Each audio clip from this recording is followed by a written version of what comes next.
think the Seahawks are going to be 3. And before we started this podcast, I made a note of it to say that I think the Giants ultimately made a really good decision getting rid of Odell, because if you put Odell in this situation that they have now, it was going to be even more volatile. That's just the way he is. He's just a character. He's a personality. A lot of the times when you pay these skill position guys on the outside, right? A lot of the times you give wide receiver money. Not a lot of teams win with that much money invested in wide receiver.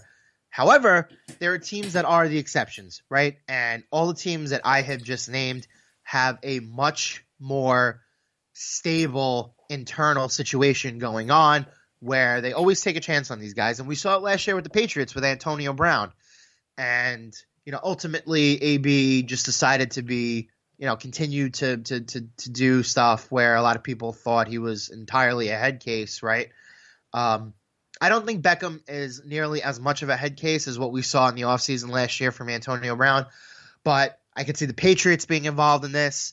Their number one wide receiver is Julian Edelman. If you put Odell on the outside there with what they have, especially with how good Cam Newton looked in week 1, I think that might give them enough ultimately to hold off the Bills in a race for the AFC East crown. The Seahawks, although they have 2 good receivers in Tyler Lockett and DK Metcalf, from what we saw in Russell Wilson week 1, and, not to toot my own horn, he threw 4 touchdowns with relative ease against the Falcons, and he was my MVP pick this year, and he looked quite like an MVP. My MVP pick looked good too. I mean, he's a quarterback, and he's 4th in the league in rushing, so I think Kyler Murray and Russell Wilson could be battling it out all season along with Patrick Mahomes, and don't count out Drew Brees and Aaron Rodgers, who both look good.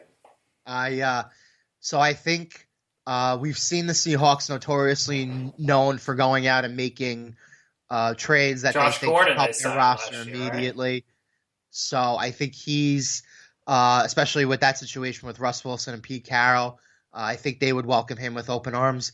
And we look at the situation with the Packers, right? Even though Devontae Adams had an absurd week 1 game.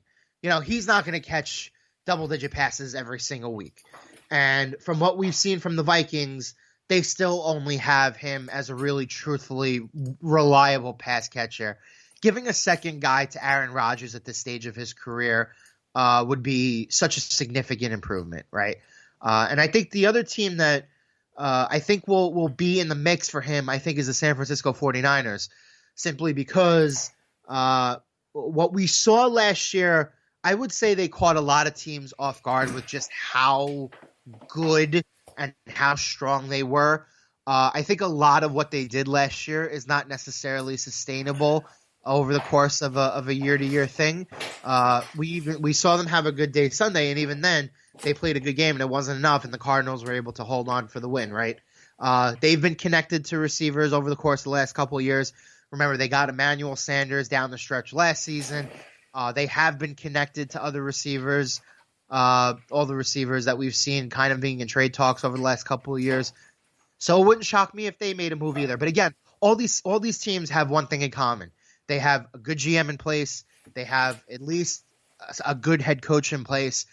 They have a good team structure already in place. They've had success in recent years. 49ers went to the Super Bowl last year. The Packers went to the NFC Championship game last year, and they've been a perennial NFC Championship here's contender one for the team better you part of 10 forgot. years. There's one team that, just because they get everybody this year, and they could definitely use them after week 1, that's the Tampa Bay Buccaneers, because they didn't look too good. They did not look too good against the Saints. And like we said, they could be the 2019 Browns. They could be the Buccaneers this year. Very possible. Paper, but you don't know how it's going to click. That was a crazy game. But, I want to thank our friends at American Bet Experts for giving us some over-unders last week that we did on our Sunday live Twitch show for Chris Landry Football. Make sure you check that out at 11 a.m. Eastern every Sunday. Go to LandryFootball.com or tweet Joe at jcalabrese1. He'll send you the link as well. But some of the easiest bets. I told on the show, Joe, Green Bay plus 2.5. That was an easy one, and the other one was Cardinals plus 6.5. So some of those lines are a little crazy. But those two teams are both impressive. Absolutely, you nailed it. And so I gave 4 picks on the show Sunday, right? I gave Bears money line. I had to get a little lucky for that one, but that one we got. I laid the points with both the Patriots and the Seahawks. I should have did it with the Ravens too. That was silly not doing it. We talked we talked about for the podcast heading into week 1, there's always a blowout game, right? And sure enough, the Ravens did it 2 years ago. The Ravens did it last year. Guess what the week 1 blowout game was this year? It was the Baltimore Ravens, right? So until further notice, we're going to bet the Ravens and we're going to lay the points in week 1. Thanks to our friends at American Betting Experts. And then the one loss was the Buccaneers, but I took a shot on them. Obviously the Bears and the Buccaneers were both money line underdogs. So we gave out a couple of winners Sunday. I think overall. So Joe, I mentioned just for our listeners, why don't you just explain money line for them, how that bet works? Money line is essentially taking the team to win the game outright.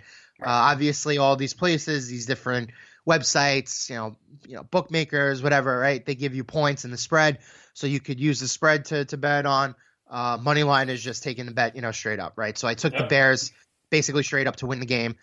They were underdogs on the money line. I believe they were plus like 136 when I got them. And just so everybody knows, Joe is taking the Denver Nuggets money line against the Clippers, and he's taking them to win the NBA Finals if they beat the Clippers. Let's hope so. I like that team. As it stands right now, I had a good week and I had a good weekend, and all thanks to American Betting Experts. So I can't wait until they provide us the lines and the over-unders heading into week 2. I will be getting on this show some American Betting Experts stuff for MLB Postseason and the Stanley Cup. So that's going to be real interesting. So stay tuned for that. You want to mention the congratulations to the Dallas Stars quick? Won the Western Conference last night. Not really. I mean, they messed up my bracket challenge, but congrats, Dallas. I didn't trust you at all. I thought the Avalanche were going to beat you. They should have. I thought the Knights were going to the finals. They should have. Pete DeBoer, Joe, he's got to go.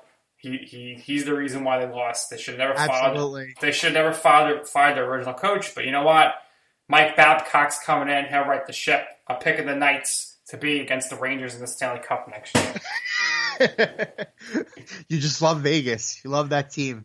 They should have won. They should have won their first year. They should have beat the Penguins. Yeah. So for our bracket challenge, I picked the Lightning and I picked Colorado, obviously, and obviously Dallas busted both of our brackets. But I have the Lightning to win, so they're still alive. They play the Islanders tonight in Game 5, and I think. Ultimately, I think they're going to win this game. So, Joe, even if Stamkos is out for the rest of the playoffs? He is. So does that mean Ryan McDonough gets the cup? He gets the cup. I think he's the alternate captain.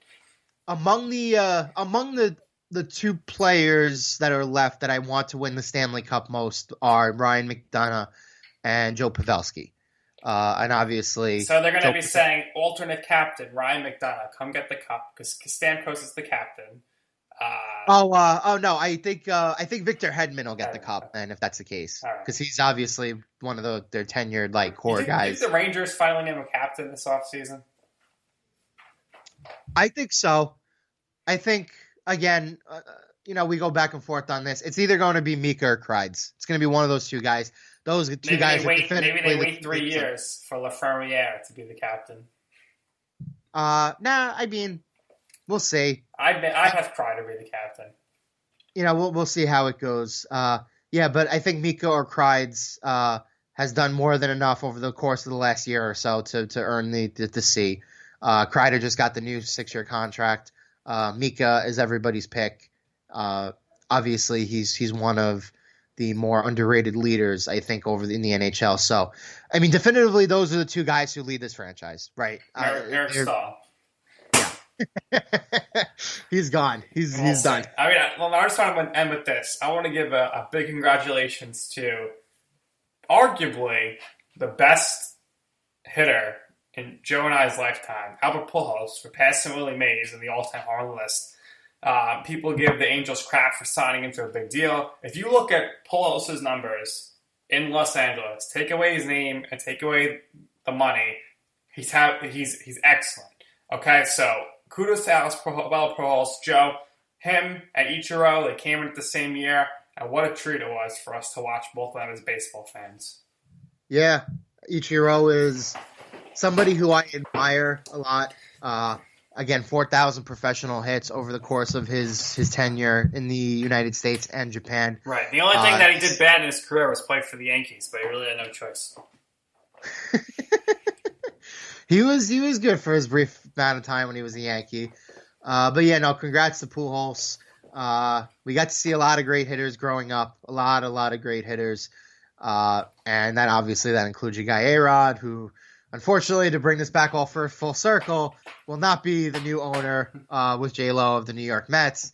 But A-Rod is going to get the Las Vegas expansion team. Bet on it. Pretty soon. All right, that's going to do it for this episode of You Know I'm right here on WG Sports Radio Network. For Joe Calabrese, I'm Nick Durst, and this has been You Know I'm Right.